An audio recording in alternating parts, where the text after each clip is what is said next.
Hi, this is Mrs. Holmer, and today we're talking about the different DNA structures and their numbers. So let's get started. In the last unit, we learned that DNA was a double helix, and we spent an entire unit talking about the structure of DNA and how it was used to make proteins. But at different times, DNA will wind up and will look a little different than just the twisted ladder double helix. So let's take a look at the different forms of DNA.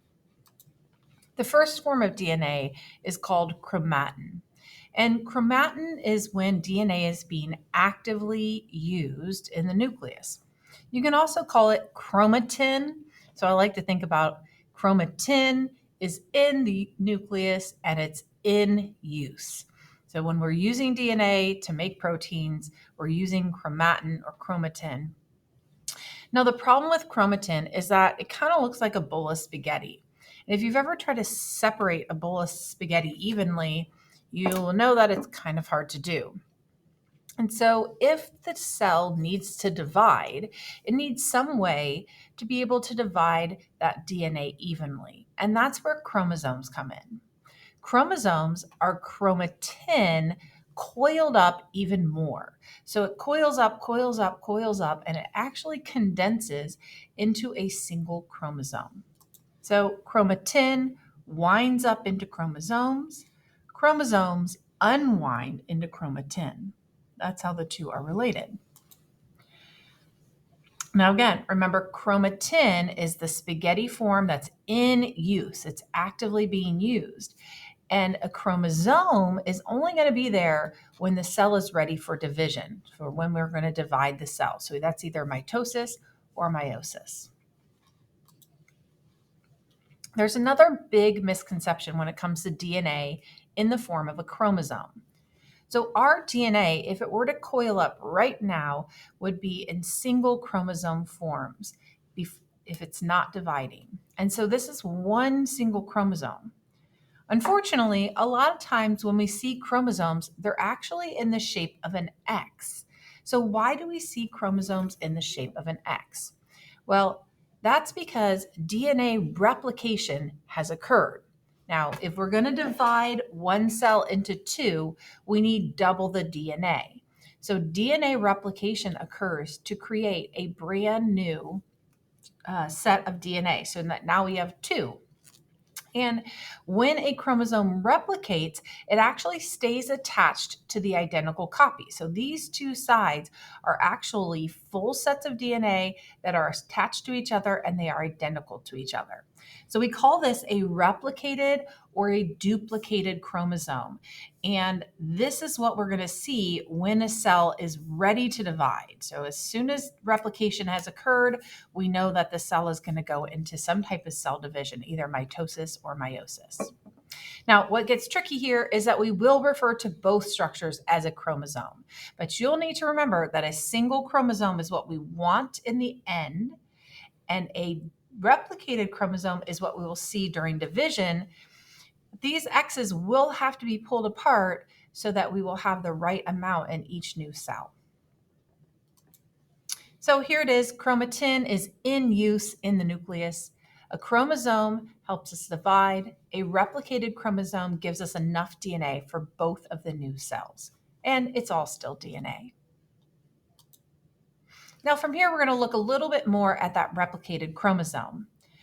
So this is a replicated chromosome. Remember that both sides have the same information because it was just copied. Because they both have the same information, we refer to each side as a chromatid. And because they're identical, we tend to refer to them as sister chromatids. Okay. Now they're attached, remember, at some point along their body, they are attached. And the point at which they are attached is called the centromere. Now it could be attached up real high, it could be attached down real low, but wherever they are attached, that's the centromere. And I tend to remember this by thinking of a mirror. If you draw a line down through the centromere, either side is the same. So it's like a mirror reflection. So the centromere holds the two sides together. So if we take a look, this is a chromosome. Now this chromosome only has one chromatid. So it only has one piece of information.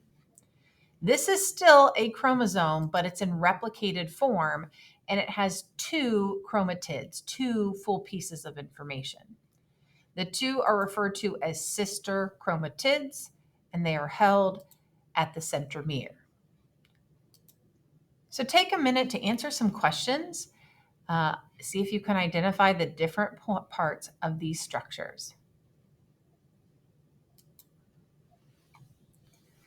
Now, hopefully you said A was a chromosome with one chromatid. B was a replicated chromosome with two chromatids. D is the centromere, and C are the sister chromatids. Now, just remember, these replicated chromosomes will have to be separated later in the process. So at some point when the cell is dividing, they will rip those X's apart, and half will go to one side, half will go to the other side. And this will give both sides a full set of DNA so that when we split the cell, it has a full set of single chromosomes and a full set of DNA. One last time, here's a chromosome with one chromatid. Here is still a chromosome, even though it's replicated, but it has two chromatids and is attached at the centromere. Just a couple more vocabulary words associated with chromosomes. So first of all, homologous chromosomes are the matching chromosomes. So what do I mean by the matching chromosomes? You actually get half of your chromosomes from mom and half of your chromosomes from dad. And those two chromosomes, the set from mom and the set from dad, will match up. Just like mom gives you 23 left shoes, dad gives you 23 right shoes, you should be able to find 23 pairs that match up. The matching pair of chromosomes is referred to as the homologous chromosome. So this is a homologous chromosome. You must have got one of these from mom and one from dad. Now, on these chromosomes are genes, which we just copied and turned into proteins in the last unit. Well, the genes are located at certain points along the chromosomes. Now, we've mapped out the chromosomes. We know where all of these genes are located. But for instance, here is a gene for eye color on both homologous chromosomes. So they both have the gene for eye color, even though it might not say the same thing. This one says to be brown, this one says to be blue. And we have to look at both sets of data, the one from mom and the one from dad, to figure out your actual trait. So the homologous chromosomes work together to determine the trait you have, and the genes are found at a certain location called the locus. All right, we're going to transition into looking at the different cell types and how the DNA is different within those cell types. So there are tons of different cell types in your body, from blood cells to sex cells to nerve cells and cancer cells. Hopefully the cancer cells aren't in your body, but we'll be looking at those and how the chromosomes are different in a cancer cell. And so let's take a look at these types of cells. For now, we're going to classify the cell types into two main types: somatic cells, which are body cells, and gametes, which are sex cells. So what is a somatic cell? It's any cell in your body.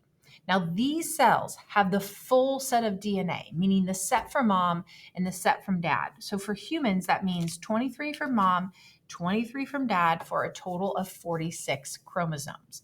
So your brain cells, your liver cells, your heart cells and muscle cells, even the stomach lining cells, all of these cells in your body are somatic cells. And they are diploid, meaning they have two sets, the set from mom and the set from dad. So that DI, diploid, means they have the two complete sets. And that is pretty much every cell in your body except the gametes. The gametes are the only exception to the diploid rule. They are your sex cells, also known as sperm and egg. Now, sex cells only contain half of the DNA. So they don't get the full set from mom and the full set from dad. They have to pick one or the other. And so that leaves them with half of the DNA, or only 23 chromosomes for human. And we call that haploid, that referring to half of the DNA. And so sperm and eggs will have half of the DNA. Every other cell in your body is somatic and will have the full set of DNA. So take a look. This is a karyotype. This is a picture of all the chromosomes in a human. I know it's human because there are 23 pairs. Now highlighted are the chromosomes on one side, which may have come from mom. And then here on the other side, those may have come from dad. And so notice how they match. So you have two chromosome number ones, one that came from mom and one that came from dad. You could look at 19, one that came from mom, one that came from dad. And so these matching chromosomes, again, are homologous matching chromosomes, homologous chromosomes. So if we look at diploid cells, those are your body cells. They have two sets. They have the one from mom and the one from dad. And so we give them a symbol called 2N. So we have two full sets of the DNA.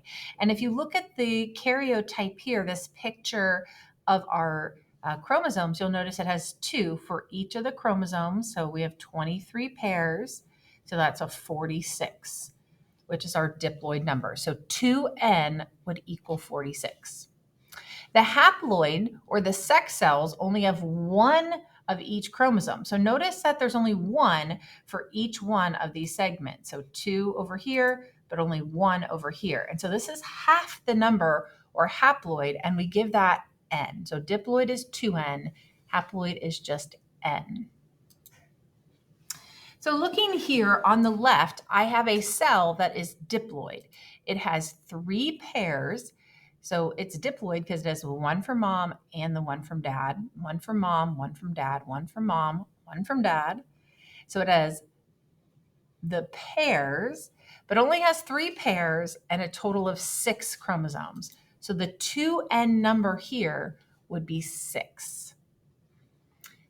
This over here would be a haploid cell.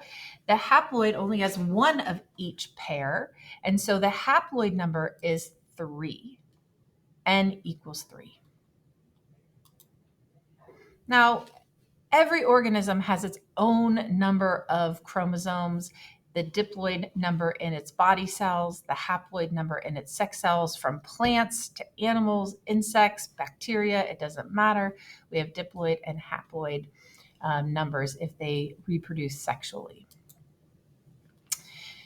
So let's have a little bit of practice in determining the diploid and haploid numbers. So if the gorilla's diploid number in its body cells is 48, we divide that by 2 to get its haploid number, which is 24 in its sex cells, sperm and egg.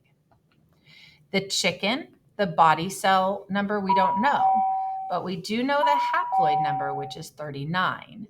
So we double that to get the diploid number. So 2 times 39 is 78. So in the body cell of a chicken, we get 78 chromosomes. In a sex cell of a chicken, we get 39. Fruit fly, we have 8 as the body cell, and we have 4 as the haploid number, half of the 8. So take a minute to figure out the goat and the Tasmanian devil. Hopefully you came up with, for the goat, it's 30, half of 60, and for the Tasmanian devil, it's 28, or 2 times the 14. So here's another example. For gorillas, the diploid number is 78. All the body cells have 78 chromosomes. Liver, brain, skin, it doesn't matter. The body cells have 78. The haploid number is half of that. It is 39. Only the sperm and eggs will have 39 chromosomes. So why? Why are sex cells haploid? Well, that's because the sperm and the egg will combine in a process called fertilization to make a zygote, which is the first cell, the beginning of the baby. Now, if they have half, 23 plus 23 for humans gives us a 46 for the first cell of the baby. That's what we want. If we didn't have half, 46 plus 46 would be 92 and way too much DNA. So we have to have half in our sex cells so that when they combine, we have a diploid number, the correct number in our zygote in the first cell for our baby. So haploid cells in a process of fertilization join together to create that diploid zygote, which is the beginning of the baby. All right, that's it for today. Make sure you have answered all the questions, and I'll see you in class.